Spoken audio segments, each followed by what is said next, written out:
నమస్కారం అండి. నా పేరు doctor Rohit, consultant neurologist RR hospital Kurnool. So ఇక్కడ మన పేషెంట్ వీరశేఖర్ అనే అతను 3 months బ్యాక్ యాక్సిడెంట్ లో తనకున్న స్కల్ భాగం ఒకటి వచ్చేసి తీయడం జరిగింది.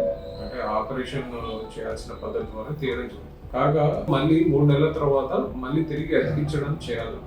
అయితే ఆయనకు ఆ భాగం ఆ స్కల్ పార్ట్ అనేది ఇంకా మళ్ళీ పెట్టడానికి వీలు పడదు అనేసి దానికి గల కారణాలు చెప్పారు. అందుకని టైటానియంతో చేయబడిన స్కల్, ఆర్టిఫిషియల్ స్కల్ పార్ట్ అనేది మనం పెట్టడం అనేది జరిగింది అనమాట. సో అబ్బాయి రావడం అనేది ఒక డిఫెక్ట్ ద్వారా రాగానే దానికి కావాల్సిన మెజర్మెంట్స్ అన్ని తీసుకొని ఆ ఇంప్లాంట్ తయారు చేయించి సెపరేట్ గా స్పెషల్ గా ఆయనకే చేయడం జరిగింది. ఇది మొట్టమొదటిసారిగా మన హాస్పిటల్లో ఈ సర్జరీ చేయడం జరిగిందండి. ఈయన చాలా బాగా ఇంప్రూవ్ అయ్యాడు. తర్వాత స్కల్ భాగం అంటే అసలు సర్జరీ చేయనట్టు కూడా నీట్గా మనకు తెలుస్తుంది. సో మన హాస్పిటల్లో అన్ని విధాల నరాల సమస్యలకు, తర్వాత బ్రెయిన్ స్ట్రోక్స్ కానీ, తర్వాత ఇటువంటి న్యూరో సర్జరీస్ కానీ అన్ని కూడా మన హాస్పిటల్లో చేయడం జరుగుతుంది.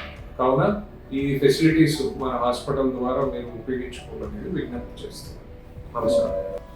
నమస్కారం.